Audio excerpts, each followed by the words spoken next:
श्री राम भक्तों, भक्ति साधना चैनल में सभी भक्तों का स्वागत है। भक्तों, आज के जमाने में हम जानेंगे पुत्र कैसा होना चाहिए। पुत्र परशुराम जैसा होना चाहिए, पुत्र श्री रामचंद्र भगवान जैसा होना चाहिए, पुत्र श्रवण जैसा होना चाहिए। भक्तों, माता और पिता की आज्ञा का पालन करने वाला परशुराम, एक दिन उनके पिता जगदम्बे ने कहा कि उनकी माता का शीश काटा जाए। एक दिन परशुराम की माता को उसके पिता ने पानी लेने भेजा। वहां देव और देवयानी दोनों स्नान कर रहे थे। रेणु का माता उनकी बातें सुनने लग पड़ती है और थोड़ी देर लग जाती है। और परशुराम के पिता ने पूछा कि इतनी देर कहां पर लगा के आई।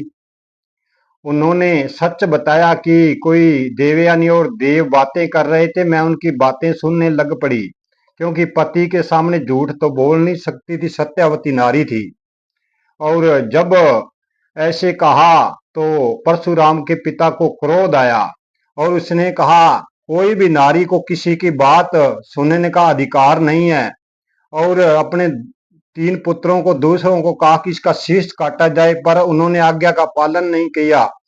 परशुराम तपस्या करने गए हुए थे। जहां ही परशुराम आए और पिता को दुखी देखकर कहा, पिता क्या बात है, आप दुखी क्यों हो। उन्होंने सारी बात बताई कि 3 भाइयों ने आज्ञा का पालन नहीं किया। और परशुराम ने पूछा क्या आज्ञा है पिताश्री। उसने कहा आपकी माता का शीश काट दो। और परशुराम ने तलवार उठाई और पिता की आज्ञा का पालन करते हुए माता का शीश उड़ा दिया। जब रेणु का शीश उड़ा देता है और उसका पिता खुश होता है और कहता है उसका पिता बहुत खुश होता है और कहता है वचन मांगो। परशुराम को कहता है, परशुराम ने वचन मांगा कि मेरी माता को जिंदा किया जाए, और दोबारा माता को जिंदा किया गया। ऐसा पुत्र होना चाहिए। और रामचंद्र भगवान, जब दशरथ ने 14 वर्ष का वनवास और भरत को राज देने की बात कही तो बिल्कुल भी नहीं घबराए और कहा हे माता पिता, ये कितनी सी बात है, इतने में ही आप इतने बेहोश हो गए। ये तो मेरे लिए एक बहुत छोटी सी बात है। एक ही शब्द पर 14 साल के वनवास में चले गए। और किसी ऋषि ने श्रवण कुमार को बताया था कि 68 तीर्थ यात्रा करवाने पर आपके माता पिता की आंखें सही हो जाएंगी। और उसने अपनी पत्नी को घर छोड़कर अपने कंधे पर माता पिता को दोनों को उठाकर लेके गए और 67 तीर्थ यात्रा करवा दी। और एक ही रहती थी तो दशरथ का तीर लगने से उसकी मृत्यु हो जाती है।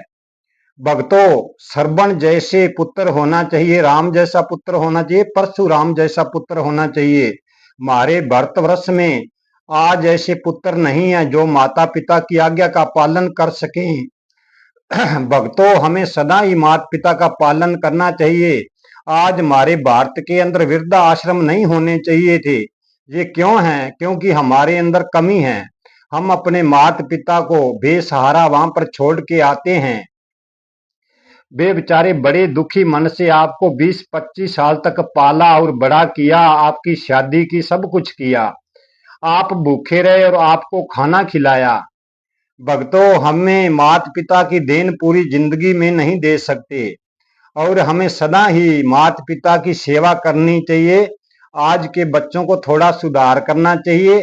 आज जे आप माता पिता की सेवा नहीं करोगे तो कल को आपके बच्चे भी आपकी सेवा नहीं करेंगे। क्योंकि हमारा हिंदुस्तान तो ऐसा देश है जहां पर भगवान ने कई बार प्रकट होकर जन्म लिया है। और भक्तों, यहाँ ऋषि मुनि बहुत हुए हैं। हमें भी अपने माता पिता का अच्छी तरह ख्याल रखना चाहिए। आज की वीडियो हम यही समाप्त करते हैं। जय श्री राम। जीवन रहा तो कल की वीडियो में फिर मिलेंगे।